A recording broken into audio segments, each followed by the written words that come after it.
여러분 추석 연휴 잘 보내고 계신가요? 예전에 나누던 한가위 인사말이 문득 생각이 났습니다.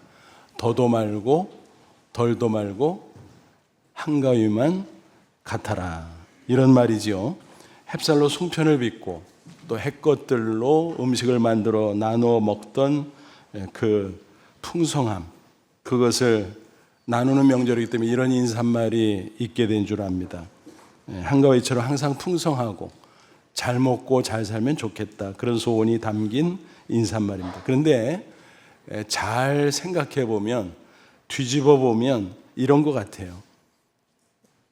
옛 시절 너무 가난하고 궁핍했기 때문에 명절 때나 잘 먹죠.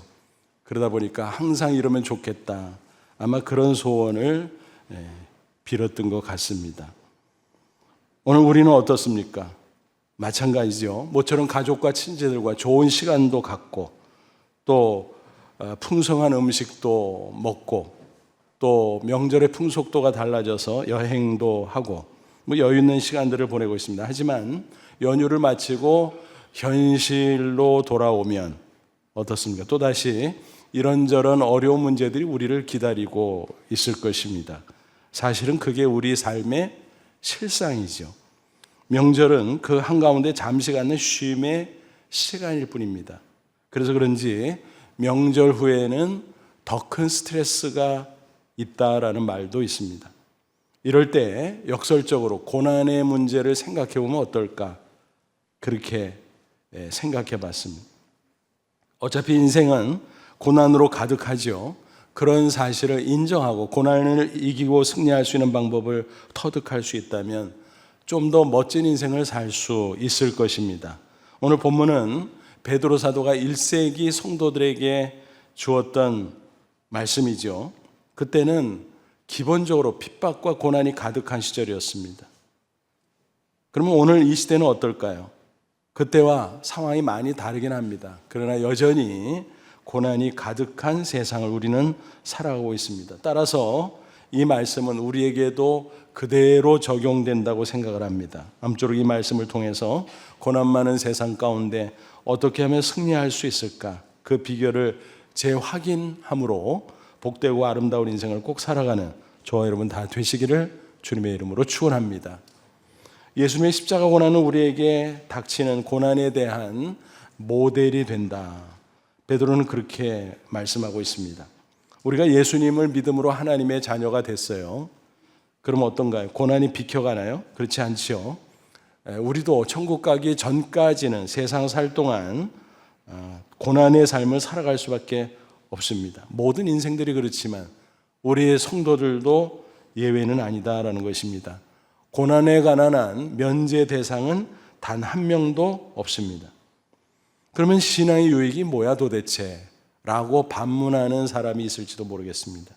하지만 고난이 다 있지만 모든 사람에게 똑같은 의미는 아니다. 신앙이 있다면 그것을 잘 이기고 큰 유익을 얻을 수 있다. 그게 중요한 것입니다. 여러분, 고난에는 양면성이 있잖아요. 마치 파도와 같습니다. 어떤 사람은 파도가 몰려올 때 휩쓸려서 죽기도 합니다. 그러나 어떤 사람은 파도가 몰려올 때 그것을 타면서 즐깁니다. 그래서 파도 타기, 심지어는 요즘에 스포츠로 자리 잡고 있지 않습니까? 하나는 뭔가요?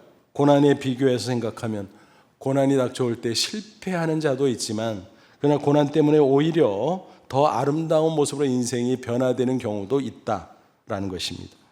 어떻게 동일한 상황 속에서 이런 정반대의 결과가 생길 수 있을까? 그것은 전적으로 고난을 대하는 각자의 태도에 달려있다라는 사실입니다. 그럼 과연 우리는 어떻게 해야 고난의 파도 타기를 할 수 있을까요? 베드로는 고난을 이기는 대원칙을 우리에게 제시해주고 있습니다. 그게 뭐죠? 고난의 갑옷을 입으라, 그겁니다. 1절 보세요.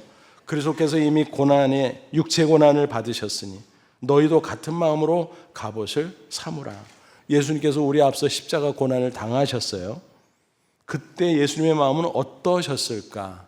그 마음을 함께 품고 갑옷을 입으라라는 것입니다. 여기서 갑옷을 입으라는 것은 무장하라는 거죠.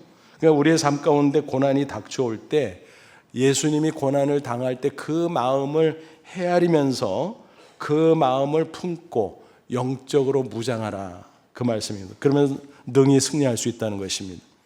여러분, 십자가는 어마어마한 고난 아니겠습니까? 예수님이 하나님의 아들이지만 그럼에도 불구하고 인간의 육신을 입고 오셨기 때문에 인성의 차원에서 모든 고난과 수치를 그대로 경험하셨습니다. 십자가를 앞두고 겟세마네 동산에서 기도하실 때 그 모습을 관찰해 보면 야, 정말 그러셨구나, 우리가 알 수가 있습니다. 어떻게 기도하셨나요? 겟세마네 동산의 기도 장면을 공관복음서들이 다 기록하고 있습니다. 그런데 특별히 누가복음을 보면 가장 세밀하게 묘사하고 있습니다. 누가복음 22장 42절은 이렇게 예수님의 기도를 증거하고 있습니다. 이르시되 아버지여, 만약 아버지의 뜻이거든요. 이 잔을 내게서 옮기시옵소서. 여기서 잔은 쓴 잔으로 예수님의 십자가 고난을 상징하는 것입니다.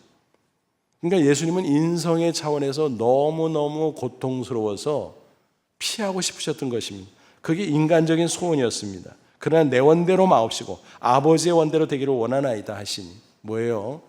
그러나 내 소원이 아니라 중요한 것은 아버지 하나님의 뜻입니다.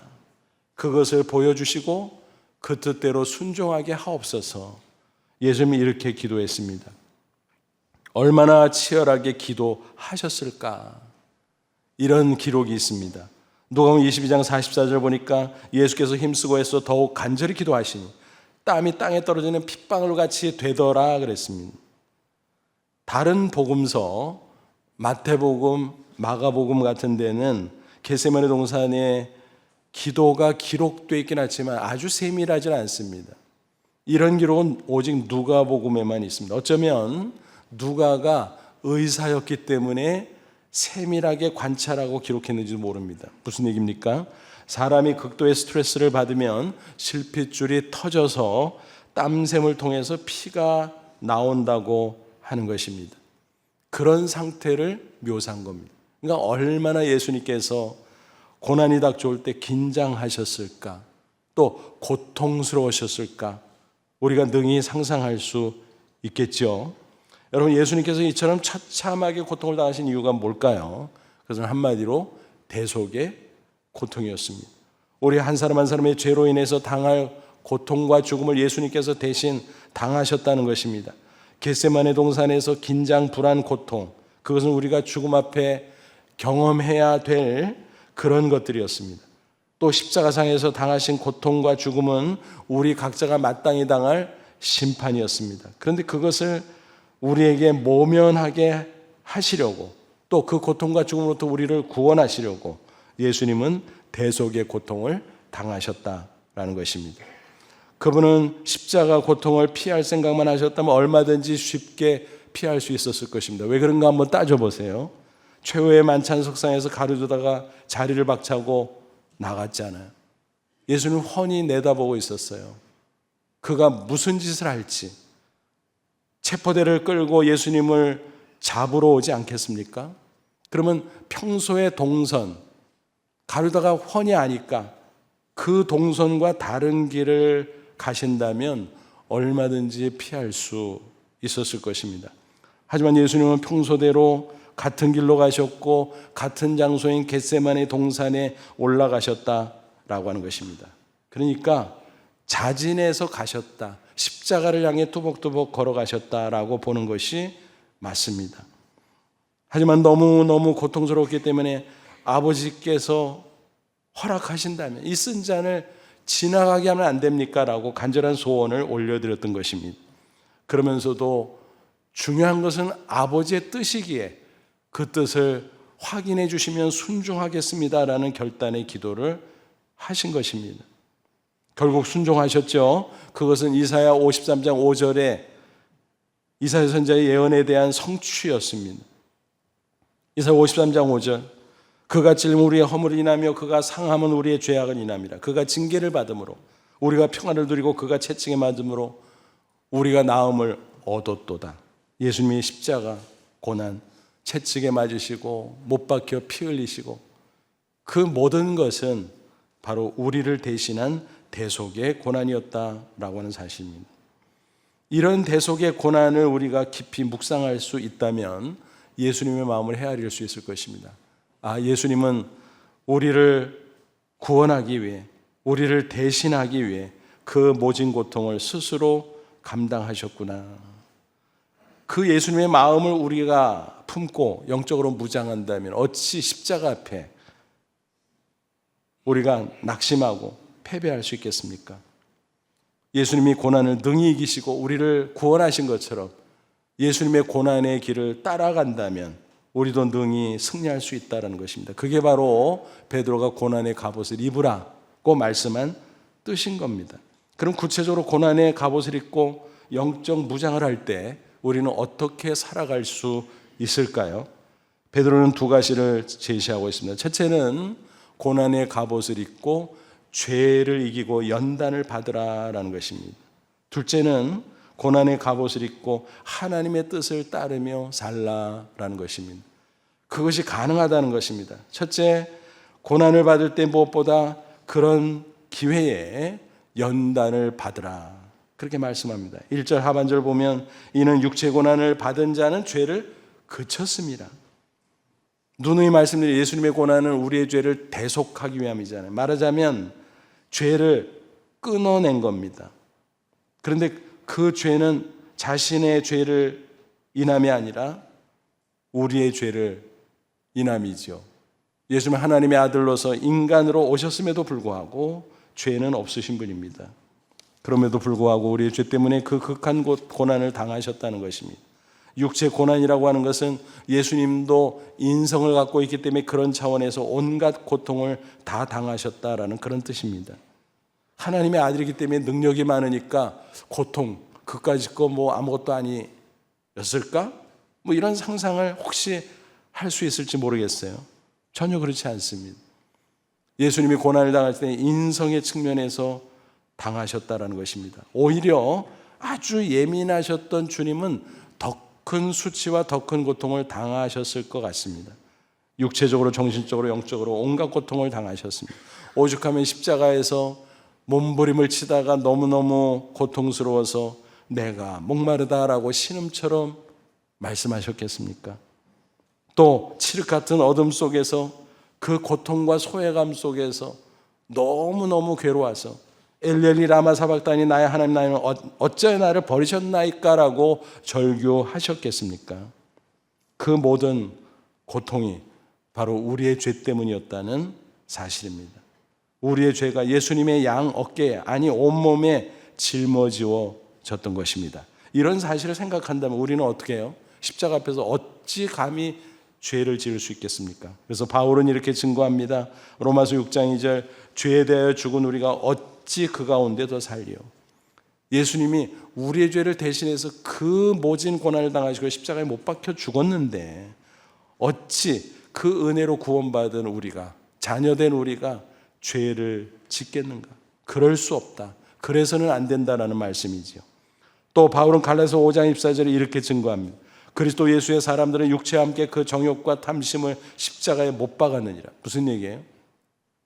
우리가 예수님을 믿는다는 것은 영적으로 예수님과 함께 십자가에 못 박혔다가 영적으로 예수님과 함께 부활하는 것입니다. 그러니까 옛사람은 죽고 새 사람으로 다시 사는 것입니다. 옛사람 뭡니까? 육체의 욕심과 탐심, 세상의 모든 것, 그것에 휩쓸려 끌려다니던 삶입니다. 그것을 끊어버리고 이제는 예수님을 따르는 아름다운 새 사람의 삶을 살아가야 된다. 또 능히 그렇게 될 수 있도록 주께서 우리를 구원하시고 성령을 주셨다라고 성경은 증거하고 있습니다. 그럼에도 불구하고 우리의 현실의 삶 속에서는 어떤 일들이 벌어지고 있습니까? 우리가 육체를 가지고 이 세상에 사는 동안에는 여전히 죄성이 남아서 때때로 꿈틀거립니다. 우리의 육체 욕망이 때때로 꿈틀거립니다. 그래서 또다시 실수하고, 그래서 또다시 범죄하고, 그런 반복적인 삶을 살아가곤 합니다. 그래서 하나님께서는 우리에게 고난을 주심으로써 그 죄를 종식시키기를 원하시는 것입니다. 우리가 고난을 당할 때 그것이 직접적인 죄의 결과, 즉 징계가 아닐지라도, 그럴 수도 있고 아닐 수도 있는데 어떤 경우든 잠시 멈춰 우리는 나 자신을 돌아보게 됩니다. 그때 혹시라도 나 자신의 허물과 약점이 발견되면 회개할 수 있고, 그로써 우리는 죄를 이기게 되는 것입니다. 이런 과정을 통해서 우리의 인격과 삶이 교정되고 또 교정되는 것입니다. 그래서 시편 기자는 이렇게 노래합니다. 119편 67절 71절 고난당하기 전에는 내가 그렇게 행하였더니 이제는 주의 말씀을 지키나이다. 고난당한 것이 내게 유익이라. 이로 말미암아 내가 주의 율례들을 배우게 되었나이다. 무슨 얘기예요? 내가 고난당하지 그냥 천방지축으로 죄의 욕을 따라 살았다. 세상의 풍조를 따라 욕망을 따라 살았다. 근데 고난을 당하보니 이제 정신을 차렸다. 이제는 주의 선한 뜻대로 정결하게 살게 되었다라는 고백입니다. 마치 이와 같은 겁니다. 조각가 미켈란젤로가 마당에서 큰 대리석을 놓고 망치와 정으로 쪼고 있었습니다. 그 광경을 물끄러미 지켜보던 한 사람이 그에게 물었습니다. 아니, 그 좋은 대리석을 이렇게 많이 깨버리면 낭비 아니요? 너무 아깝잖아요. 그래서 미켈란젤로가 담담히 대답을 했습니다. 대리석 조각이 깨져 나갈 때 비로소 위대한 예술품이 탄생하는 법이라. 그럼 무슨 얘기입니까? 조각가의 마음속에는 멋진 예술품의 그림이 있습니다. 그 그림을 생각하면서 불필요한 부분들을 단호하게 쪼는 것입니다. 깨버리는 것입니다. 그리고 깎아내는 것입니다. 그게 조각가가 당연히 하는 일이죠. 하나님도 우리의 인생을 그렇게 다루신다는 사실입니다. 여러분, 성경 인물 가운데 대표적으로 야곱이 생각납니다. 하나님께서 그의 인생을 어떻게 다루셨나요? 그 이름이 무슨 뜻이지요? 발등껍질을 잡은 자 혹은 속이는 자, 그런 뜻이죠. 쌍둥이 형 에서에게 지지 않으려고 출생할 때부터 발꿈치를 잡고 그렇게 경쟁하듯 나왔던 야곱, 욕심이 많은 자였습니다. 간교한 자였습니다. 그런 가운데 그에게 숱한 고난이 있었습니다. 하나님이 주신 것들이었습니다. 그 자신의 죄 때문이기도 했지만 정말로 중요한 것은 하나님이 야곱을 연단하기를 원하셨다는 사실입니다. 오랜 세월 지난 후 야곱이 그 숱한 고난 가운데 어떻게 됐을까요? 성숙해졌습니다. 거룩해졌습니다. 얼마나 아름답게 변화됐는지 히브리서 기자는 그의 말년의 모습을 이렇게 묘사하고 있습니다. 히브리 11장 21절 믿음으로 야곱은 죽을 때 요셉의 각 아들에게 축복하고 그 지팡이 머리에 의지하여 경배하였으며 임종 직전에 요셉에게 네 두 아들 데리고 오거라 갔더니 그 손자 둘에게 축복 기도를 해주죠. 그리고 이 구절에 기록되지 않았습니다만 12아들을 불러서 각각을 축복하며 기도해 줍니다. 얼마나 멋진 모습입니까? 한 가문의 가장으로서 영적 권세가 얼마나 대단한지를 엿볼 수가 있습니다. 그대로 후일의 역사가 다 이루어졌잖아요. 그는 육체는 노쇠했지만은 영은 날로 새로워졌습니다. 하나님께 경배합니다. 육체가 힘이 없어서 지팡이에 기댔지만 그러나 그의 영은 영원한 천국을 바라보며 하나님께 경배하며 평안히 천국에 올라갔다라는 것입니다. 그렇게 거칠었던 야곱, 그렇게 간교했던 야곱, 그 옛날의 모습은 온데간데 없고 이제는 거룩한 성자의 모습만 아름답게 남아 있었다라는 것입니다. 이처럼 고난을 통해 연단되며 점점 아름다운 모습으로 변화되고 또 변화되어가는 과정, 그것은 뭐라 그래요? 성화라고 하죠. 우리가 예수님의 대속의 복음을 믿음으로 죄와 사망에서 구원받고 의인이 됐다고 말하지만 그것은 어디까지나 법적인 차원에 인정해 주신 것입니다.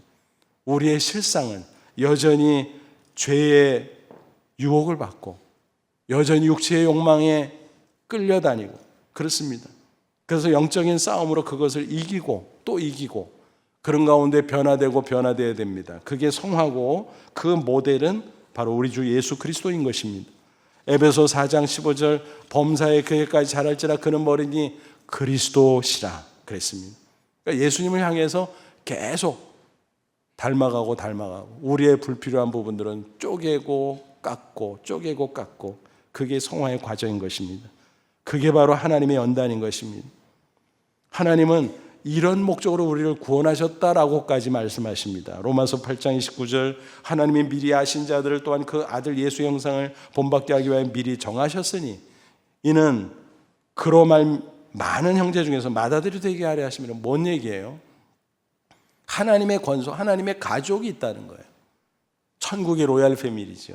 하나님의 아버지가 되시고 우리를 십자가 대속의 은혜로 구속하사 하나님의 자녀 삼으시고 그 가운데 맏아들이신 예수 그리스도가 있고 예수님은 우리에게는 맏형님이 되시죠.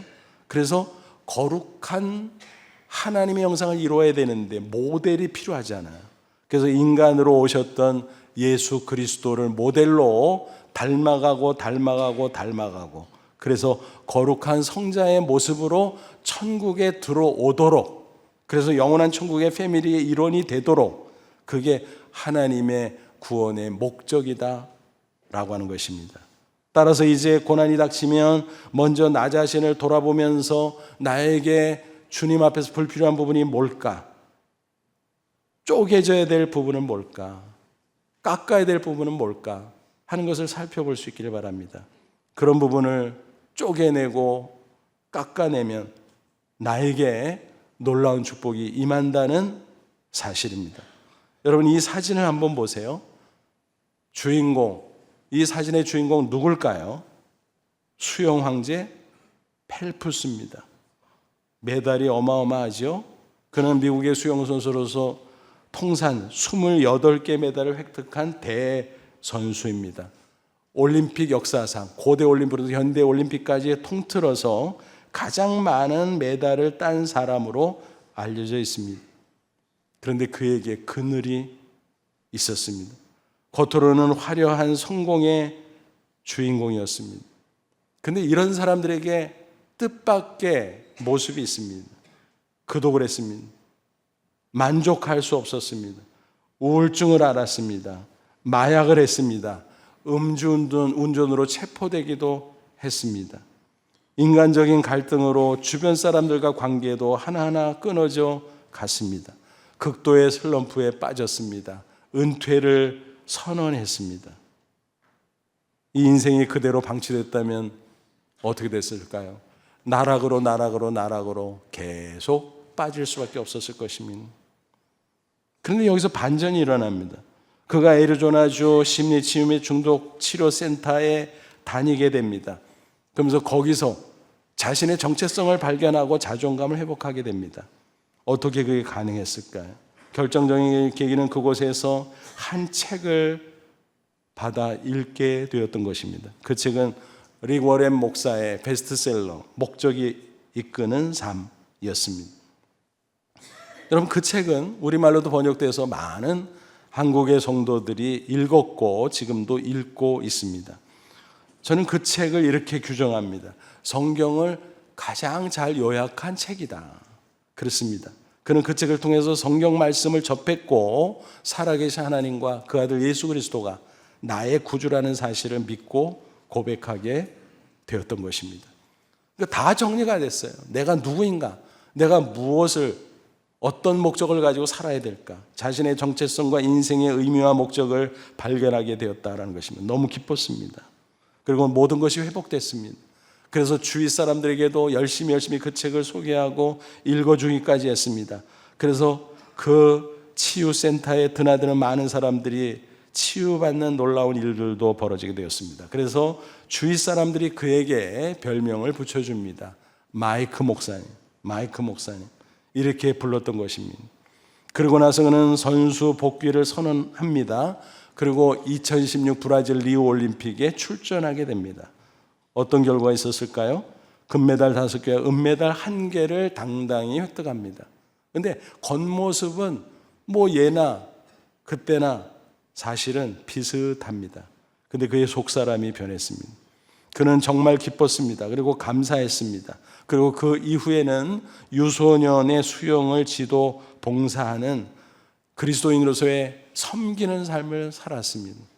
환하게 웃으면서 행복한 삶을 영위하게 되었다라는 것입니다. 여러분, 펠풋을 그렇게 바꾼 것이 무엇입니까?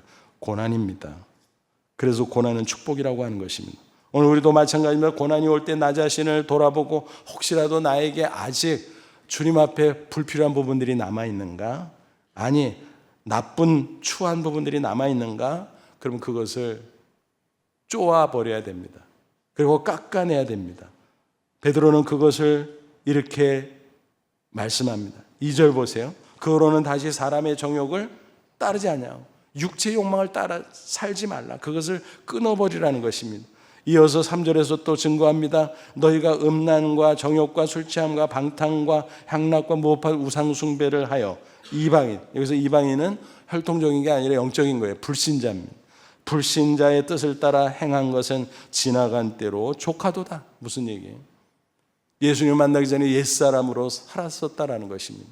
또 예수님을 만난 이후에도 자신의 하나님의 백성으로서의 정체성을 잊어버리고 세속에 물들어 옛사람의 모습으로 여전히 살아가고 있었다는 것입니다. 음란과 쾌락, 탐욕과 우상 숭배들을 따라갔다라는 것입니다. 그런데 이제는 그것을 끊어버리라. 그것은 지나간 때로 족하다. 무슨 얘기입니까? 지나간 세월 왜 그랬을까? 너무 한심했다. 후회 막심하다는 것입니다. 그러므로 이제는 다시 옛사람의 모습을 답습하지 말고 오직 새 사람으로 살아가라. 베드로는 그렇게 촉구하고 있는 것입니다. 그러므로 부디 고난이 닥쳐올 때 우리 대신 십자가 고난을 당하신 예수님을 생각하며 그 마음을 품으며 죄악을 끊어버릴 수 있기를 바랍니다.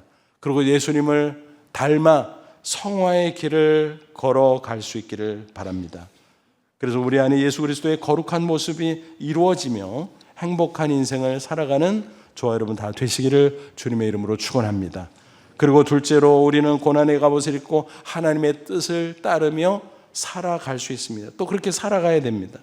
베드로는 본문 2절 하반절에서 증거하죠. 하나님의 뜻을 따라 육체의 남은 때를 살게 하려 함이라. 육체의 남은 때는 우리의 남은 생애를 가리켜요. 이 세상 사는 동안, 우리가 육체를 가지고 사는 동안, 천국 가기 전까지 그 삶을 가리키는 것입니다. 그때 우리는 하나님의 뜻을 목적 삼아 살아야 된다라는 것입니다. 고난을 주신 목적이 바로 그거라는 것입니다. 과거에는 예수님 몰라서 신앙이 또 미숙해서 죄를 지었습니다. 세상 풍조를 따라 살았습니다. 허탄한 것에 시간과 물질과 정열을 낭비하면서 살았습니다. 생각해보면 너무 아깝다는 것입니다. 한스럽기까지 하다는 것입니다.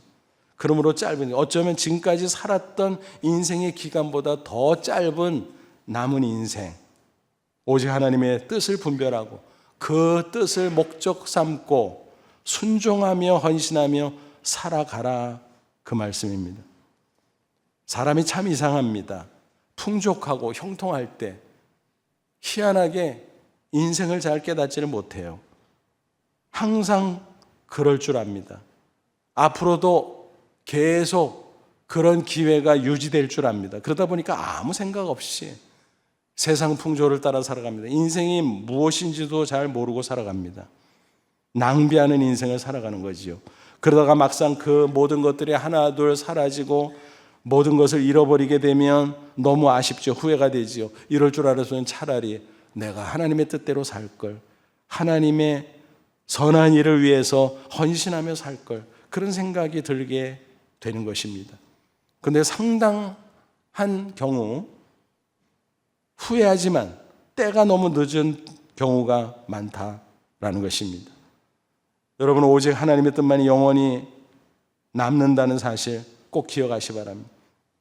세상에서 먹고 마시고 누린 것들, 그것이 육신을 위해서 필요할지는 모르지만 다 사라진다는 사실 잊지 말아야 됩니다. 그것을 너무 늦게 깨달으면 곤란하다는 것입니다. 그렇습니다. 세상의 모든 것은 결국 사라지죠. 오직 하나님의 뜻으로 행한 것만이 남습니다. 베드로가 증거했잖아요. 베드로전서 1장 24절 25절 그러므로 모든 육체는 풀과 같고 그 모든 영광은 풀의 꽃과 같으니 풀은 마르고 꽃은 떨어지되. 인생을 비유한 거지요. 풀로. 풀이 얼마나 쉽게 시듭니까? 또 인생이 누리는 부귀영화는 뭐와 같다 그랬어요? 풀에 달린 꽃과 같다 그랬어요. 꽃은 얼마나 더 빨리 시들어갑니까? 그래서 화무 11호 그런 말을 하는 거 아니겠습니까? 오직 주의 말씀은 세세토록 있도다 했으니 너에게 전한 복음이 곧 이 말씀이니라. 오직 하나님의 말씀, 진리의 말씀만이 우리가 목적 삼고 살아갈 때 영원히 남는다라는 것입니다. 그 목적대로 산 것만, 그 흔적만 영원히 남는다는 사실입니다. 사도 요한 역시 비슷한 말씀으로 증거했죠. 요한일서 2장 15절로 17절 이 세상이나 세상에 있는 것들을 사랑하지 말라. 누구든지 세상을 사랑하면 아버지의 사랑이 그 안에 있지 아니하니 이는 세상에 있는 모든 것이 육신의 정욕과 안목의 정욕과 이생의 자랑이니 다 아버지께로부터 온 것이 아니요 세상으로부터 온 것이라. 이 세상도 그 정욕도 지나가되 오직 하나님의 뜻을 행하는 자는 영원히 거하느니라. 육신의 정욕 뭐예요? 육체의 욕망들이죠. 안목의 정욕 뭐예요? 눈에 보이는 좋은 것들 다 취하고 소유하고 싶은 그런 욕심, 탐심, 이생의 자랑, 많은 사람 앞에 과시하고 자랑하고 시키고 싶은 허영심. 그 모든 것들은 세상으로부터 오는 것들이다. 하나님의 선한 뜻이 아니다라는 것입니다. 그 모든 것은 다 사라져 버린다. 휙 하고 사라진다. 오직 하나님의 뜻을 위해서 살아간 삶의 흔적만이 영원히 남는다라고 말씀합니다. 하나님은 이것을 우리 인생들이 제대로 깨닫지 못하니까 고난을 통해서 깨워주는 거예요. 그래서 고난은 웨이크업 콜이에요. 깨라, 빨리 깨라, 자명종이에요. 그래서 나 자신이 올바른 인생의 방향을 향해 가고 있는가? 올바른 인생의 목적을 향해 살아가고 있는가? 그거를 확인하고 깨닫도록 하는 것입니다. 고난이 없으면 우리는 좋을 것 같아요. 아유, 고난 싫어. 힘들잖아. 어렵잖아. 괴롭잖아. 맞아요. 하지만 하나님이 우리에게 필요해서 주신다라는 것입니다. 고난이 없으면 오히려 우리 인생을 망치기 쉽다는 것입니다. 이런 얘기가 있어요. 곰팡이가 피는 조건 3가지. 뭘까요? 곰팡이가 언제 어떤 조건에서 잘 피어날까? 반갑지 않은 거죠. 근데 알아두면 도움이 됩니다. 뭐예요? 적당한 온도, 적당한 수분, 적당한 양분. 그렇습니다. 야, 다 좋은 거네. 적당한 온도, 적당한 수분, 적당한 양분. 다 좋은 거네. 그죠? 우리 인생도 마찬가지라는 것입니다. 아무런 고난이 없으면 좋을 것 같지만 자칫 안일해질 수 있고 또 자신의 인생의 의미와 가치와 목적을 알지 못하는 철부지 인생으로 전락하기 쉽습니다. 그래서 하나님은 우리 인생에 곰팡이가 피지 않도록 하기 위해서 적당한 고난을 주는 것입니다. 적당한 온도와 수분과 양분이 아니라 적당한 고난을 주신다라는 것입니다. 그럴 때 그 기회를 삼아 우리는 인생의 의미와 가치와 목적을 깨닫게 되는 것입니다. 그럴 때 비로소 우리는 인생의 올바른 방향과 목적을 정립할 수 있는 것입니다. 그게 승리의 인생의 비결인 것입니다. 기독교 TV 방송국이 몇 개 있죠. 우리 한국교회에. 그 중에서 C채널이란 방송이 있어요. 그 방송 가운데 이런 프로그램이 있어요. 힐링 토크 회복 플러스. 근데 거기 방영된 여러분들의 간증을 이렇게 보는데 아주 제목이 흥미로운 분이 있었어요. 냉면 팔아 미얀마에 백교회 세워요. 이게 뭐지? 봤더니 이런 사연이었습니다. 하남에 있는 1000평 규모의 팔당냉면 사장 권현수 권사님의 간증이었습니다. 아마 지나가면서 보신 분도 있고 들어가서 식사를 하신 분도 있으시겠죠? 그 식당은 아주 특이합니다. 밤 10시까지 늦도록 줄을 서서 먹는 맛집으로 유명합니다. 또 그 식당에 피아노가 있고 이따금 사장 권사님이 직접 연주를 합니다. 처음에는 유행가 중에서 좀 고상한 거 골라서 했대요. 거부감이 없도록. 그러다가 그 다음에는 가곡, 차츰차츰 옮겨가서 나중에는 찬송가. 처음에는 여기가 교회인 줄 아시오 하고 항의하던 사람들이 있었는데 시간이 가고 정착이 되니까 나중에는 가곡이나 뭐 이 세상 노래를 연주하면 아니 왜 찬송가 반주 안 해요? 뭐 이런 분이 생기게 됐다고 합니다. 그분은 본래 음악을 하셨던 분이라고 해요. 성악 전공자로 학원도 운영했고 학교도 출강했고 그런 분이었습니다. 남편은 잘 나가는 공기업 임원이었습니다. 본인 말로, 시쳇말로 팔자 좋은 강남 아줌마였다고 합니다. 취미는 백화점, 쇼핑, 교회 잘 다녔고 성가대원으로 늘 앉았고, 그런데 문제는 유행을 선도하다 보니까 분위기를 흐렸다고 합니다. 주변 사람들 어휴 어울려 이거 어디서 샀어? 얼마야? 이거 한번 입어봐도 돼? 이거 한번 신어봐도 돼? 그러다 보니까 분위기가 흐려져서 성가 대장님의 속을 썩이는 신자였다고 고백을 합니다. 그래서 어느 날 문득 이런 생각이 들었다고 합니다. 야, 내가 이렇게 살아도 되나? 다 안락하고 좋은데, 또 겉보기에 어엿한 성도인데, 하지만 뭔가 잘못된다는 생각이 들어서 40일 새벽 기도에 작정하고 꼬박꼬박 참석했습니다. 마지막 날이었습니다. 그렇게 꼬박꼬박 새벽 기도를 했으니 하나님께서 칭찬하시고 큰 축복을 주시지 않을까? 물론 결과적으로는 그렇지만 그 당시로서는 전혀 뜻밖의 일이 벌어졌습니다. 그렇게 잘 나가던 남편이 갑자기 실직을 하고 말았던 것입니다. 기가 막혔습니다. 그런데 나중에 알고 보니 하나님께서 미리 영적으로 준비시켜서 그 닥쳐온 고난을 능히 감당하도록 역사하셨던 것입니다.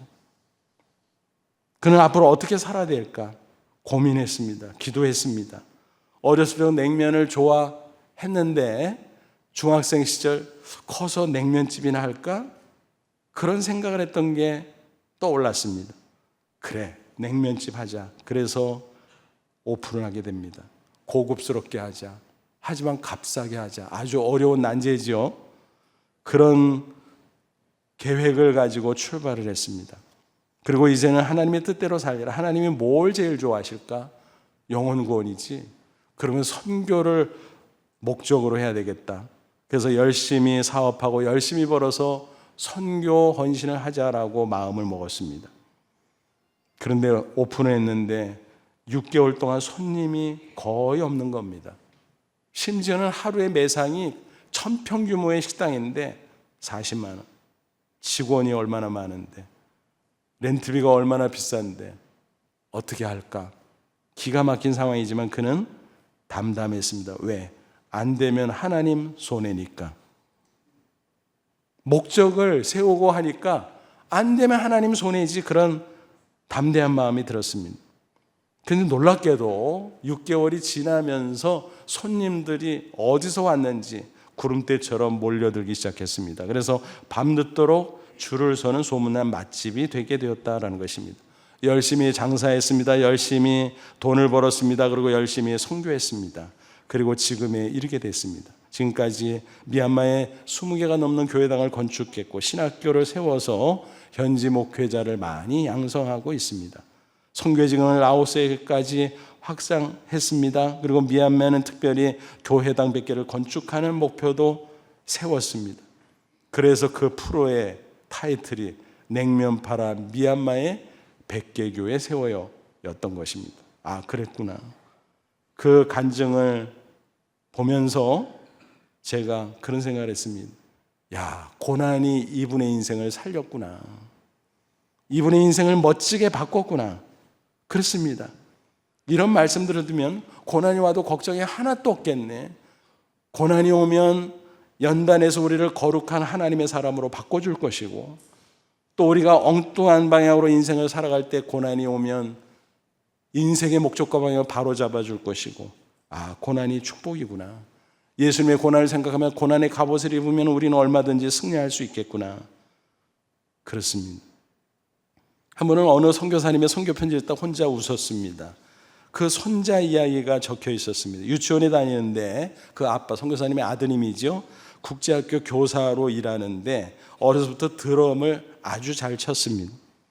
근데 드럼 치면 시끄럽잖아요, 처음에. 그러니까 아이가 그 큰 소리에 놀라기도 하고, 근데 시간이 지나면서 점점 적응하고 자연스러웠습니다. 그런 어느 날 유치원에 갔습니다. 근데 갑자기 대낮인데 천둥이 우르르 쾅쾅 치는 것이었습니다. 어떤 광경이 벌어졌을까요? 아이들이 막 벌벌 떨고 난리가 났습니다. 근데 아이들을 진정시키면서 이런 멘트를 날렸다고 합니다. 그 손자가, 얘들아 무서워하지 마. 이거 예수님이 드럼 치시는 거야.